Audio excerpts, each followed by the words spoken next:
सद्गुरू फक्त दिसतात पुढे, तेवढेच ते आहेत का? नाही, एवढे नाही. आपल्याला आतले दिसत नाहीत म्हणून ते बाहेर बसलेले असतात. पण जरी बाहेर बसलेले असले किंवा नसले तरी पण ते आत आहेत. हे बरोबर. हुकूम द्यायचा, व्यवहारात हुकूम देतो का नाही? देतो. कुणाला देतो? व्यवहारात माणूस हुकूम कुणाला देतो? दुसऱ्याला. कुणाला विचारून देतो? आपल्याला स्वतःला. मी काय म्हटलं की आतल्या मनाला विचारून हुकूम द्यायचा. म्हणजे व्यवहारात तुम्ही जो एखाद्याला हुकूम द्याल तो हुकूम आनंददायी असेल का नाही? कुठलंही काम करताना समजा एखादं तुमच्या हाताखाली 4 लोक आहेत, त्यांच्याकडनं तुम्हाला काम करून घ्यायचं आहे. नेहमीच्या रुटीनपणे आपण जे हुकूम देतो त्या 4 लोकांना, कामं होत असतील, नाही असं नाही, कामं होतात, सगळं होतात. पण ती कामं करत असताना, कामं होत असताना, कामं झाल्यानंतर ज्यांना तुम्ही हुकूम देता ते सर्व कामं केल्यानंतर आनंदी अवस्थेत असतात का? तुमच्या बाबतीत सर्वच असतात का? नाही, दुखावले जातात. सद्गुरू असे आहेत. म्हणजे आपण स्वतःच, बरं का, सद्गुरू म्हणजे आपण स्वतःच, पण आपल्याला त्याची ओळख नाही म्हणून आपण सद्गुरू असे वेगळे समजू. की ते जेव्हा हुकूम देतात 1000 लोकांना, 500 लोकांना, 10,000 लोकांना, तर त्यांनी दिलेला हुकूम त्या 10,000 लोकांनी जर ऐकला नीट, नीट हा शब्द, तर जी गोष्ट साधायची ती साधल्यानंतर ते 10,000तला एकही माणूस, एकही व्यक्ती सद्गुरूंवर रुष्ट होईल का? नाही होत. पण त्यांनी दिलेला हुकूम, ते जो हुकूम देतात तो आणि आपण देतो तो, याच्यामध्ये फरक असतो. म्हणून म्हटलं हुकूम देत असताना सारखं तुम्ही त्यांना बरोबर घ्यायची भावना ठेवा. लक्षात आलं का? कन्फ्युजन म्हणजे आतल्या मनाला विचार म्हणजे काय? की आतल्या मनाला विचारून हुकूम द्या.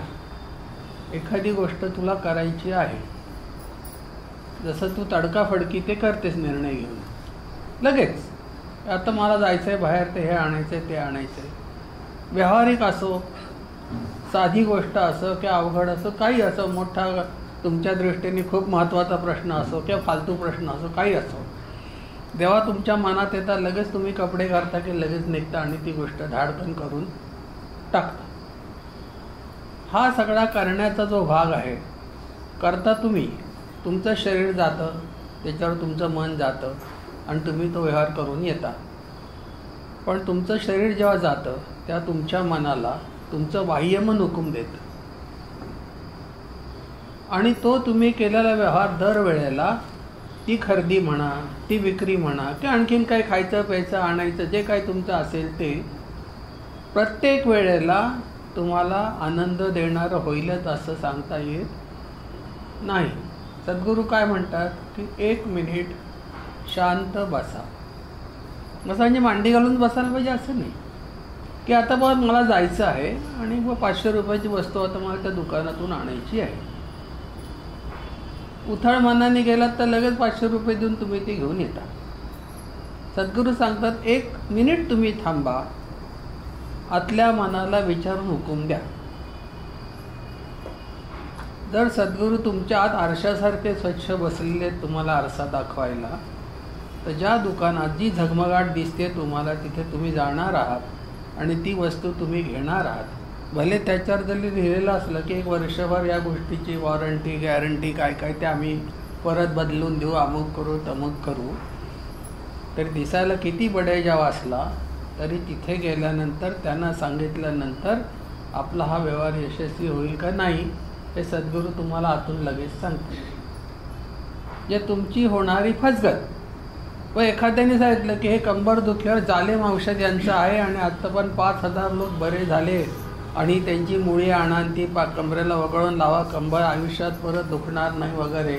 लगेच लोक नोटा हातात घेऊन लाईन लावून उभे असतात मुळी घ्यायला. जेव्हा आपण सद्गुरूंना विचारतो तर सद्गुरू त्या मुळीचं रहस्य आपल्याला सांगतात की बरं होईल का नाही. मग ज्या लोकांनी 50 लोकांनी ती मुळी घेऊन लावलेली असते त्यातले 40 लोक म्हणतात आम्हाला नाही बरं वाटलं पण आमचे 5,000 रुपये गेले. मग तेव्हा आपल्याला कळतं की आपण वाचलो. 2 मिनटं थांबलो की लगेच सर्वांच्याबरोबर गेलो नाही. 2 दिवस जरा थांबलो. आपल्याला वाटलं की आपण जायला पाहिजे होतं. तो माणूस आता पुणे सोडून जाणार आहे, त्याच्यावरचं औषध संपणार आहे, पटकन नंबर लावा. आपण नाही गेलो ते बरं झालं. म्हणजे हे कधी होतं माणसाचं की जेव्हा आतल्या सद्गुरूंशी संवाद साधल्यानंतर. हुकूम द्यायचाच असेल म्हणजे द्यायचंच आहे. प्रत्येक माणूस हुकूम देत असतो. तू आता म्हणलीस की बा शिकत असताना तुमचा शिक्षणाचा दर्जा वगैरे बाजूला ठेवूनच ते शिकायला लागतं. दर्जा असो अगर नसो, दर्जाहीन माणसंसुद्धा म्हणजे शैक्षणिकदृष्ट्या हुकूम देत असतात का नाही. एखाद्या कामातली माहिती नसलेला माणूससुद्धा माहितगार माणसाला हुकूम देत असतो. म्हणजे हुकूम देणं हा प्रत्येक जीवाचा स्थायी भाव आहे. प्राण्यांच्या टोळ्या बघितल्या तरी जरा वरचढ प्राणी असेल तर दुसऱ्या प्राण्यांना हुकूम देत असताना त्यांच्यावर करायला लागतं. बरोबर की नाही. आता मुंग्यांची लाईन बघितली त्याच्यात एक मेन मुंगी असते, ती सगळ्या मुंग्यांना हुकूम देते की त्या सगळ्या तिच्याबरोबर चालू असतात का नाही. म्हणजे हुकूम देणं हा जीवाचा जन्मसिद्ध हक्क असल्यासारखं ते राबवतं. मग हुकूम द्यायचंच आहे, त्या याच्यात आपल्याला पडायचंच आहे. तर हुकूम सद्गुरूंच्या साह्याने का देऊ नये. सद्गुरूंना बरोबर घेऊन सद्गुरूंना विचारून सद्गुरूंच्या साह्याने जर हुकूम दिला तर माणसाचं जीवन आनंदी होईल का नाही.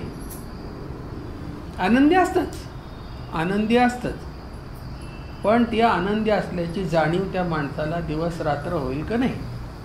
आता बघा दिवाळी 4 दिवसावर आलेली आहे.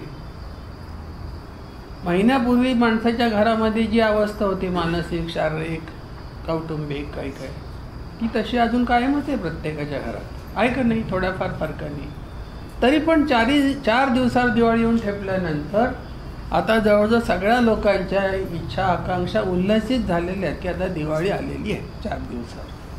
म्हणजे सगळ्यांना आता आकाशकंदील, दिवे, फटाके, माळा आणि खाणं पिणं कपडे लत्ते सगळं आता डोळ्यामुळे फिरायला लागलेलं आहे. आणि अजून घरात यायचं आहे किंवा जायचं आहे काय असेल तो भाग नाही राहत. तरी पण प्रत्येकाची वृत्ती आता आनंदित झालेली आहे. म्हणजे अजून ते सगळं यायचं आहे, बाजारात आहे की नाही. म्हणजे ही तुमची वृत्ती आनंदी असणं आणि नसणं हे कुणावर अवलंबून आहे. तुमच्या स्वतःवर अवलंबून आहे. आणि स्वतःवर अवलंबून आहे ही तुम्हाला जाणीव कधी होईल तर प्रत्येक गोष्टीचा, तुमच्या जीवनात घडणाऱ्या प्रत्येक गोष्टीचा, प्रत्येक श्वासाचा, लक्षात ठेवा गोष्ट म्हणजे ढोबळमानाने दिसणारीच गोष्ट नव्हे. श्वाससुद्धा जो दिसत नाही आपल्याला, तो दिसत नाही तरी आपण घेतो का नाही. आता मी तुमच्याशी बोलतो तरी माझा श्वास चालू आहे.